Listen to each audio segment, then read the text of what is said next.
kami kembali. Yari. Selamat datang di konten spoiler. Jadi kalau kalian gak suka konten beginian, silakan close video ini. Tapi jika anda semua gak masalah di spoiler, siapkan cemilan, pasang posisi rebahan, dan mari kita mulai videonya. Juragan. Pada saat ini ada 3 bola cahaya dengan warna yang berbeda muncul di hadapan Suho. 3 bola itu melambangkan kelas yang boleh dipilih. Yang pertama adalah kelas Sakesor Shido.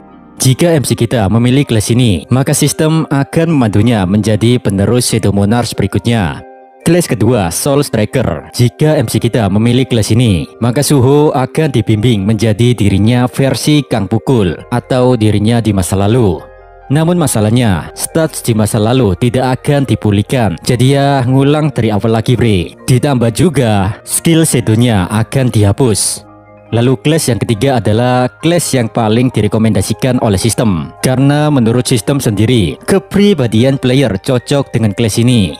Sambil memandangi 3 bola biji logam mulia itu, Suho berkata, kelas pertama tidak akan mengubah apapun. Lalu kelas yang kedua, sama saja seperti nostalgia menjadi diriku di masa lalu. Dan kelas yang terakhir, itu sangat ambigu tanpa sebuah kepastian. Oi, sistem, apa kau bercanda?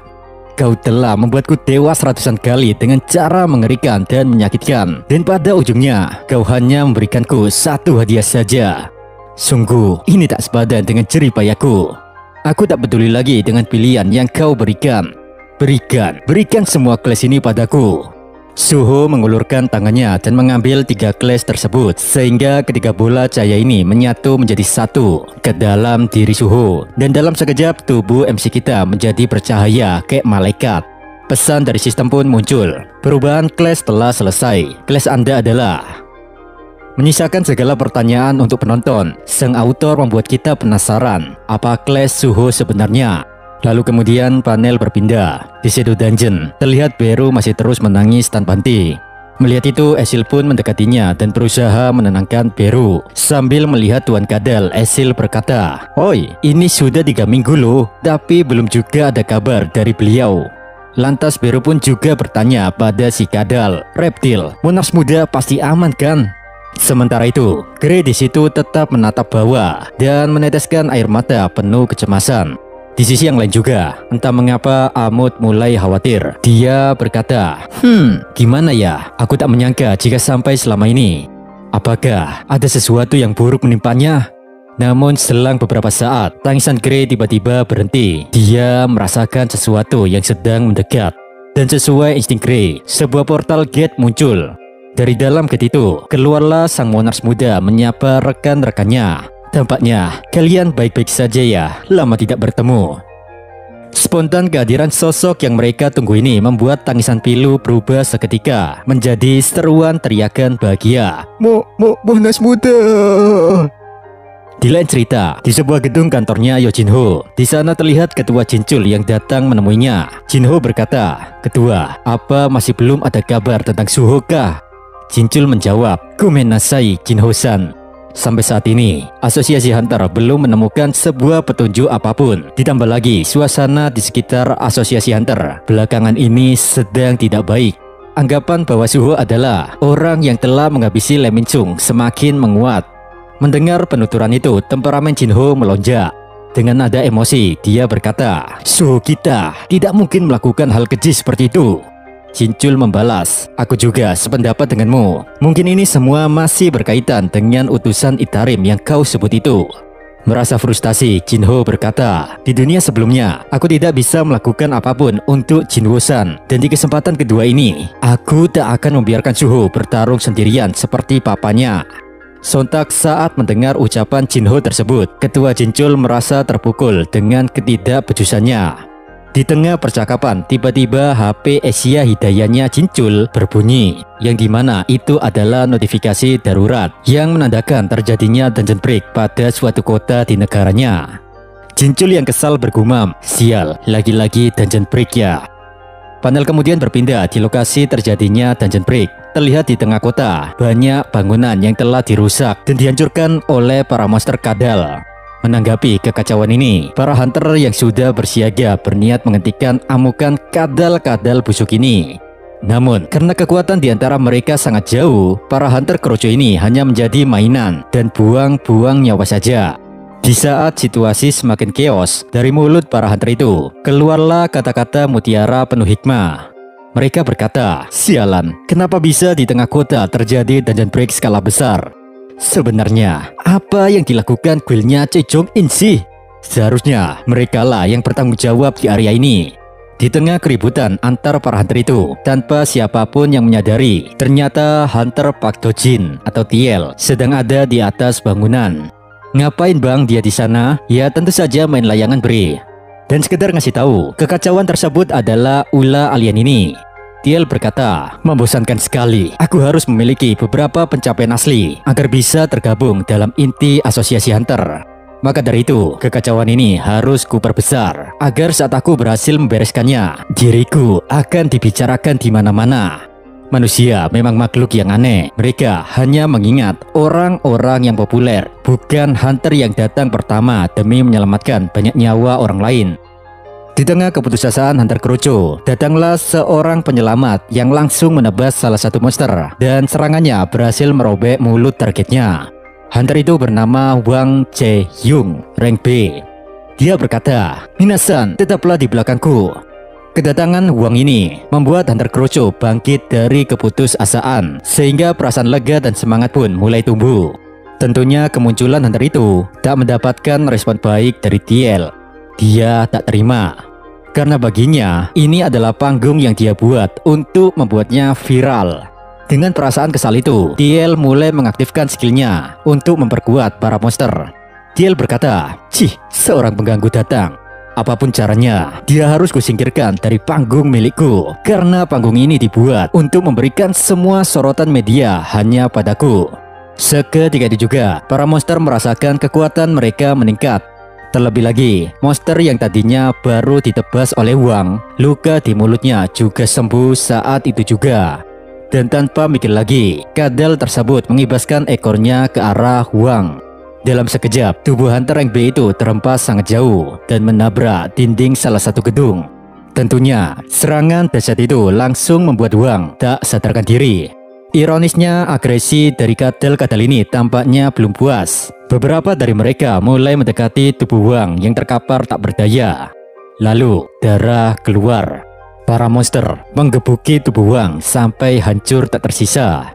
Bahkan kadal yang tadi ditebas Wang, dia terlihat tertawa puas akan penyiksaan yang menimpa hunter rank B itu.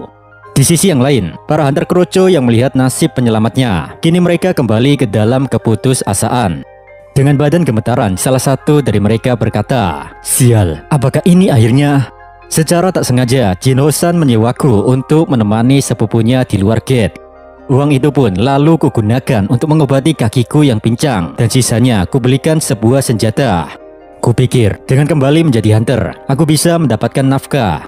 Dan sekarang aku sadar, seorang hunter rank D sepertiku tak akan bisa menyelamatkan penduduk sipil dari para monster gila ini. Monolog penuh putus asa terus berdengung di kepala paman hunter tersebut, sehingga menempatkan dirinya pada keadaan pasrah dan menerima ajalnya. Karena di saat bersamaan, para monster sedang menuju ke arahnya. Namun lagi-lagi cahaya harapan itu muncul, di mana secara tiba-tiba Su datang melancarkan tendangannya. Gokilnya serangan remeh Su itu dapat menghancurkan salah satu kepala kadal tersebut bre. Tak berhenti sampai di situ saja. Dengan gerakan secepat kilat dan modal basic attack, dua kadal yang lain ikutan mokat anjing. Sontak para hunter itu sangat terkejut dengan kekuatan sosok misterius ini. Namun setelah dilihat-lihat, kok kayak nggak asing ya? Nah, barulah dari situ paman ini sadar. Dia bergumam, "Loh, pemuda ini bukankah dia sepupunya Jin Ho-san yang melakukan slow red dungeon ya? Dari yang ku ketahui, dia hanyalah seorang rank D sama sepertiku. Tapi bagaimana bisa beliau dapat mengalahkan monster gila itu dengan sangat mudah?" Di sisi yang lain, setelah mengalahkan mangsanya, Suho mengulurkan tangannya pada jasad monster-monster ini. Lalu MC kita berkata, "Ini kesempatan bagus untuk menguji kemampuan yang baru kudapat dari quest kemarin, Arise." Seketika itu juga, 3 monster itu menjadi situs squad. Lalu, Shadow Squad kadal-kadal ini Suho serap dan menyatu ke dalam dirinya, kemudian diedarkan ke segala penjuru menuju para hunter Kurocho. Sontak, paman itu berteriak ketakutan sambil memejamkan matanya karena bayangan hitam itu tiba-tiba menyeliputi tubuhnya. Namun, saat beliau dan para hunter yang lain membuka matanya, mereka dikejutkan dengan senjata dan armor yang sudah terpakai di tubuhnya. Tertegun dengan skill yang tak pernah dia lihat, wajah Beru memerah. Dengan perasaan kagum, dia berkata, "Sugoi, Suho-sama, apa Anda sekarang juga bisa menggunakan Shadow Transformation pada orang lain kah?" Suho menjawab, ini bukanlah skill Shadow Transformation Beru, melainkan dikategorikan sebagai sebuah item. Mendengar penjelasan dari Suho, Beru bergumam, luar biasa, Monars muda menciptakan item dengan menggunakan Shadow Squad-nya. Bahkan Jinbo sama pun tak memiliki kemampuan seperti itu. Jadi inikah kekuatan dari class yang baru saja didapatkan Monars muda? Dan ngomong-ngomong nih, setiap item yang para hunter Kurocho ini kenakan, penambahan kekuatannya bukan main-main bre. Contohnya, tombak Shadow Dragon Warrior ini menambahkan stats plus 40 attack dan plus 3 strength. Bahkan item baru yang dipakai paman ini memiliki efek skill khusus, yaitu serangannya dapat mengurangi 10% defense lawannya. Dalam keheranannya, paman itu berkata, entah mengapa sekarang tubuhku jadi lebih ringan. Di sisi yang lain, Suho berpikir tak ada gunanya lagi menyembunyikan wajahnya. Dengan pemikiran itu, masker atau topeng yang Suho kenakan perlahan dia singkirkan. Walau para monster mulai berdatangan, Suho yang santai malah menatap para hunter dan berkata, apakah kalian mau meminjamkan kekuatan padaku? Sontak kedatangan MC kita di tengah-tengah medan tempur ini menarik perhatian TL. Dia berkata, akhirnya dia muncul juga. Itu kemampuan yang belum pernah kulihat sebelumnya. Sepertinya dia sudah jauh lebih kuat sekarang. Kau berbeda dengan Charm Darkness yang bertarung sendirian. Hahaha, Sung Suho, kau sangat menarik. Kini MC kita bersama rekan barunya mulai bersiap bertempur habis-habisan untuk mengalahkan para monster yang mengamuk di kota.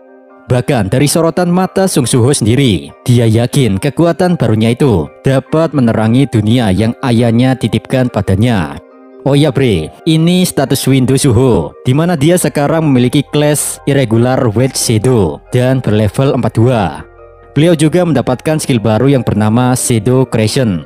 Skill ini tak memerlukan mana sihir sama sekali, dan dengan kemampuan itu, Suho dapat mengubah para shadow menjadi item berdasarkan imajinasinya. Namun shadow yang telah digunakan tidak bisa kembali menjadi bagian dari prajurit atau Shadow Squad. Lalu kemudian panel berganti di markas Guild Asura di Perindapan. Di sana tiba-tiba terjadi sebuah ledakan yang dimana dari dalam bangunan, Rio dan para hunter yang lain sudah dalam keadaan sekarat. Dalam gumamnya, Rio berkata, Suho, Kumini, maafkan aku karena telah membalas kebaikanmu dengan cara seperti ini. Di sisi yang lain, sosok yang mengajar mereka pun mulai meninggalkan guild. Itu adalah Thomas Lebeu. Dengan nada murka, dia berkata, jadi hunter yang telah menghabisi orang-orangku itu ada di Korea ya? Kalau begitu, siapkan tiket pesawat. Kita harus segera ke sana menemuinya. Aku tak akan pernah memaafkan siapapun yang mengusik milikku. Di sini Thomas Lebeu nggak terima dan ingin membalaskan dendam anak buahnya. Panel lagi-lagi berganti memperlihatkan langit yang awalnya cerah, tiba-tiba jadi agak mendung. Lalu nggak lama setelah itu muncul sebuah gate. Dan di dalam gate tersebut ada seorang wanita di tengah-tengah dunia bersalju. Ini salju apa kabut sih bre? Bingung saya. Anggap saja salju lah ya. Wanita itu berjalan menyusuri badai salju dan kembali ke titik awal dia berada di sana. Yang dimana ternyata wanita ini tak sendirian, melainkan ada seekor naga besar yang selalu menjaganya. Jika dipikir-pikir lagi, sebelum perpisahan Jinwo dan Chae-in, mereka sedang memandu kasih dalam naungan senja. Dan saat Jinwo meninggalkan istrinya itu, Nona Cha masih berada di atas tubuh Kaisel. Dengan kata lain, hahaha, ini nih, ya ini mama terkuat kita, fix dah. Ini adalah mama Chae-in bersama Kaisel. Sialnya, ini adalah chapter terakhir dari solo leveling Ragnarok. Jadi untuk kelanjutannya belum bisa dipastikan bre. Selebihnya Mimin minta maaf jika ada salah kata atau nada ucapan yang gak jelas. Terima kasih buat kalian semua yang mau mendengarkan bacotan receh dari channel kecil ini. Saya Bang Gio Brando, pamit, bye-bye.